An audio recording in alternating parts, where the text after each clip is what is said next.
राधे राधे। जय श्री कृष्ण। आपका दिन मंगलमय हो।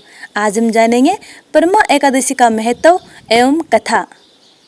अर्जुन ने कहा, हे कमल नयन, आपने शुक्ल पक्ष की एकादशी का विस्तार पूर्वक वर्णन मुझे सुनाया, अतः अब आप कृपा करके मुझे अधिक मास के कृष्ण पक्ष की एकादशी का क्या नाम है, इसमें किस देवता का पूजन किया जाता है तथा इसके व्रत से किस फल की प्राप्ति होती है तथा उसकी विधि क्या है, इन सब के बारे में बताइए।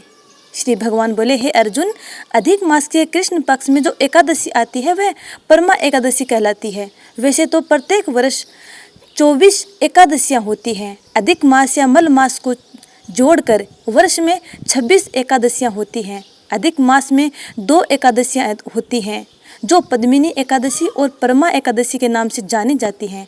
इसके व्रत से सभी पाप नष्ट हो जाते हैं तथा मनुष्य को इस लोक में सुख तथा परलोक में सद्गति प्राप्त होती है। इसका व्रत विधानानुसार करना चाहिए और भगवान विष्णु का धूप दीप नैवेद्य पुष्प आदि से पूजन करना चाहिए। इस एकादशी की पावन कथा जो कि महर्षियों के साथ कांपिल्य नगरी में हुई थी, वह मैं तुमसे कहता हूँ, ध्यानपूर्वक श्रवण करो। कांपिल्य नगरी में सुमेधा नाम का एक अत्यंत धर्मात्मा ब्राह्मण रहता था। उसकी स्त्री अत्यंत पवित्र तथा पतिव्रता थी। किसी पूर्व पाप के कारण वह दंपति अत्यंत दरिद्रता का जीवन व्यतीत कर रहे थे। ब्राह्मण को भिक्षा मांगने पर भी भिक्षा नहीं मिलती थी। उस ब्राह्मण की पत्नी वस्त्रों से रहित होते हुए भी अपने पति की सेवा करती थी तथा अतिथि को अन्न देकर स्वयं भूखी रह जाती थी और पति से कभी किसी वस्तु की मांग नहीं करती थी। दोनों पति पत्नी घोर निर्धनता का जीवन व्यतीत कर रहे थे। एक दिन ब्राह्मण अपनी स्त्री से बोला, हे प्रिय, जब मैं धनवानों से धन की याचना करता हूँ तो वह मुझे मना कर देते हैं। गृहस्थी धन के बिना नहीं चलती, इसलिए यदि तुम्हारी सहमति हो तो मैं परदेश जाकर कुछ काम करूं, क्योंकि विद्वानों ने कर्म की प्रशंसा की है। ब्राह्मण की पत्नी ने विनीत भाव से कहा, हे स्वामी, मैं आपकी दासी हूँ। पति अच्छा और बुरा जो कुछ भी कहे, पत्नी को वही करना चाहिए। मनुष्य को पूर्व जन्म में किए कर्मों का फल मिलता है। सुमेरु पर्वत पर रहते हुए भी मनुष्य को बिना भाग्य के श्रवण नहीं मिलता। पूर्व जन्म में जो मनुष्य विद्या और भूमि दान करते हैं, उन्हें अगले जन्म में विद्या और भूमि की प्राप्ति होती है। ईश्वर ने भाग्य में जो कुछ लिखा है उसे टाला नहीं जा सकता। यदि कोई मनुष्य दान नहीं करता तो प्रभु उसे केवल अन्न ही देते हैं। इसलिए आपको इसी स्थान पर रहना चाहिए, क्योंकि मैं आपका विछोह नहीं सह सकती। पति बिना स्त्री की माता पिता भाई ससुर तथा संबंधी आदि सभी निंदा करते हैं। इसलिए हे स्वामी, कृपा कर आप कहीं न जाएं। जो भाग्य में होगा वह यहीं प्राप्त हो जाएगा। स्त्री की सलाह मानकर ब्राह्मण परदेश नहीं गया। इसी प्रकार समय बीतता रहा।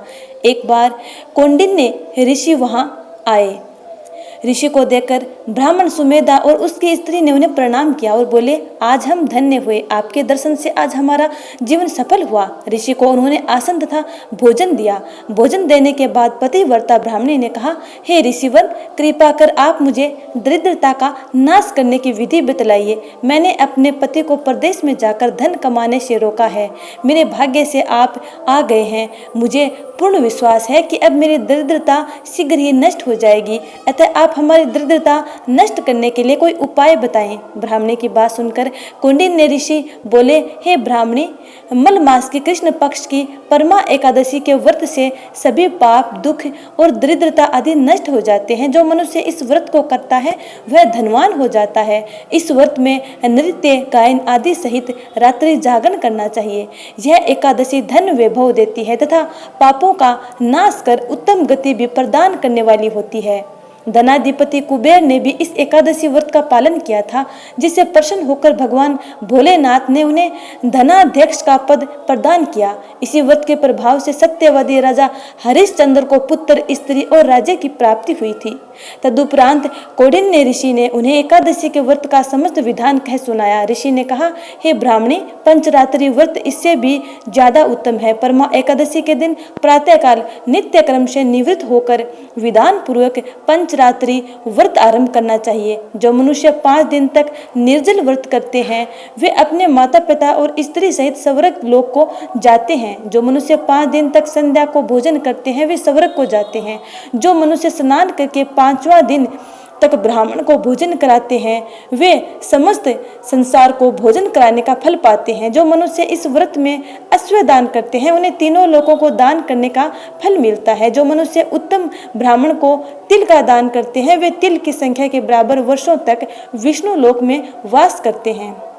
जो मनुष्य घी का पात्र दान करते हैं वह सूर्य लोक को जाते हैं। जो मनुष्य 5 दिन तक ब्रह्मचर्य पूर्वक रहते हैं वे देवांगनाओं के साथ स्वर्ग को जाते हैं। हे ब्राह्मणी, तुम अपने पति के साथ इसी व्रत को धारण करो, इससे तुम्हें अवश्य ही सिद्धि और अंत में स्वर्ग की प्राप्ति होगी।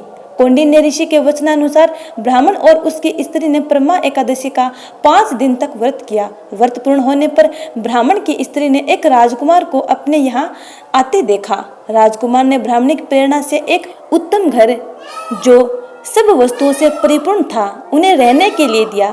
तदुपरांत राजकुमार ने आजीविका के लिए एक गांव दिया। इस प्रकार ब्राह्मण और उसकी स्त्री की गरीबी दूर हो गई और पृथ्वी पर काफी वर्षों तक सुख भोगने के पश्चात वे पति पत्नी श्री विष्णु के उत्तम लोक को प्रस्थान कर गए। तो भक्तों, भगवान विष्णु की कृपा से आप सबकी भी हर मंगल कामना पूर्ण हो। इसी के साथ ब्रह्मा एकादशी का समापन करते हैं। उम्मीद करती हूँ कि आपको ये कथा अच्छी लगी है। यदि अच्छी लगी है तो लाइक कमेंट कर चैनल को सब्सक्राइब कर बेल आइकन को जरूर दबा लीजिएगा ताकि आने वाली वीडियो का नोटिफिकेशन आप तक पहुँच जाए।